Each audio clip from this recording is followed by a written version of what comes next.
11 games. They finished 6-10.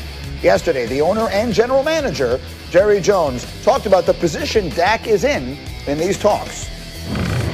I don't know how you could have any more leverage. His evolving into an NFL quarterback has been nothing short of a perfect picture. He has great ability in my mind to win games.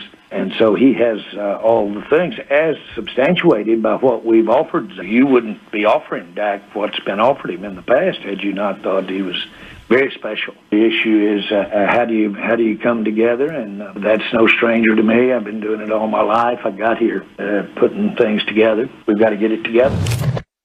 Okay, so there's a lot to unpack in those comments. Before I get to the putting things together part for Dan Graziano, let's start with that look on Dominique's face. You are the sort of the representative on this show for Dak, and the guy who signs the checks just said you couldn't have more leverage. What is your reaction?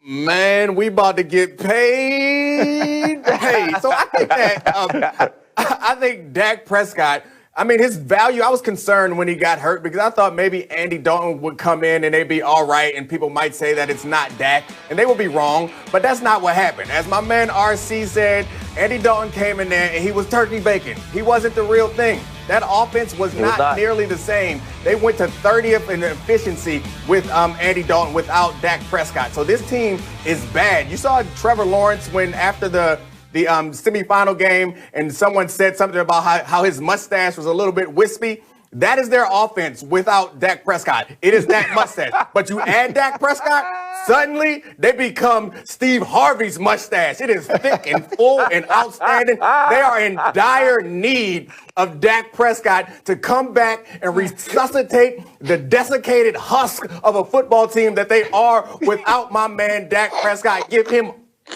all the money. Okay, that's an excellent speech. I love the fact you began with we. You and Dak are going to get all the money. I like that a lot. So Graziano. Never met him, but we're best friends. I've missed asking you this question, Dan, but I feel like I did it every day for about 2 years.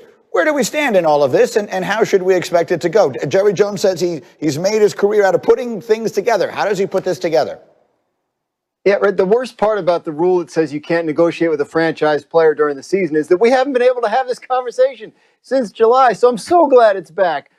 Look, Dak Prescott, the Cowboys want to pay him. They tried to pay him. He has leverage. He had leverage last year, and that's the main reason the deal isn't done, because he held out to say, hey, unless I get the structure and the contract that I want, every single thing I want, I don't have to sign. I'm going to make $31 million on a franchise tag. That's fine with me. We can try this again next year. And that's where we are. And it's even better for him now because the franchise number is going to be even higher. And there's no reason for Dak Prescott to sign a contract before the franchise tender deadline unless he gets literally every single thing he wants from the Dallas Cowboys. So, RC, I've got like 15 seconds. Give me the crystal ball. How does this wind up playing out this offseason?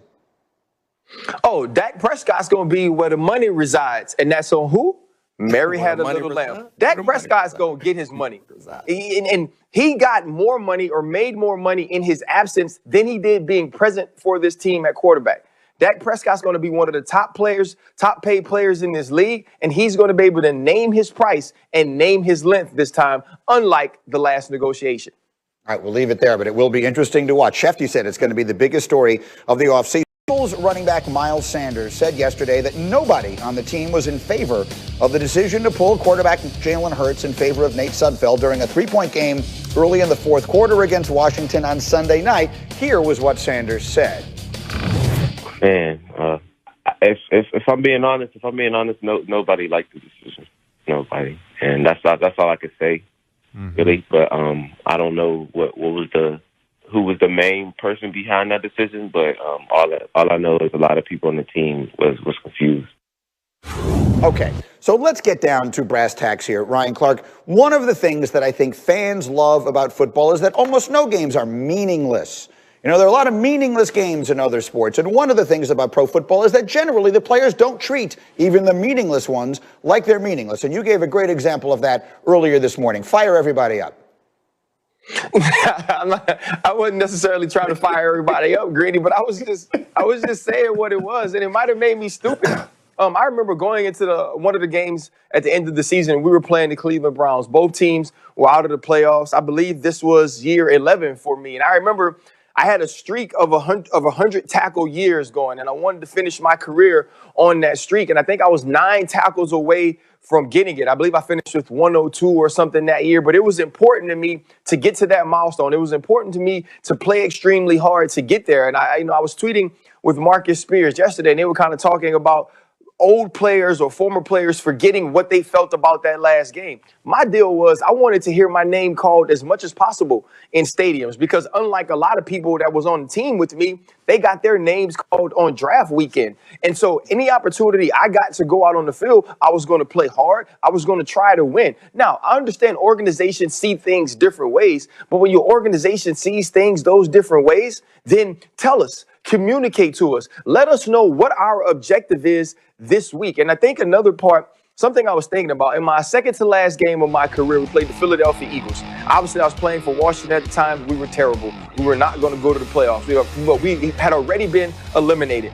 I finished with 20 tackles that game. I think 18, 19, 20 tackles. I got all these calls from Pittsburgh. They stayed. It was a Saturday night. They stayed after dinner to watch me. And I just remember not thinking one time during that game that we were out of the playoffs. Not thinking one time during that game that it was meaningless. All I kept thinking was the fact that every time I got close to LaShawn McCoy, his eyes got this big because he understood I didn't care about the schedule. I didn't care about the records. And that's how some people are. And for those people, what Doug Peterson did is unacceptable. That's why Ryan Clark is a starter on my team. When I have a team, I'm starting RC. Dominique, your skepticism is putting you in serious jeopardy of not being on my team. Yeah, that's fine. Ryan Clark is not normal. Like, the idea that other people are like that is insane. There's 2 or 3 players that I've played with in my entire career that I know are like that. And the thing about a guy like Ryan Clark is, the reason why this is interesting is putting Sudfeld in is annoying, but it don't matter. You just heard it. It don't matter what you do on the opposite side of the ball. It don't matter what you do with the other safety or linebackers. Ryan Clark is going to go out there and throw his body into people and try to get 20 tackles in his last game before retiring. So, like that, I find that interesting. That ain't me. That ain't 90% of the league. And most of us at some point have been jaded and understand that it's a business. And I'm going out there like, man, this is my last game. You know what I'm not going to do? I'm not going to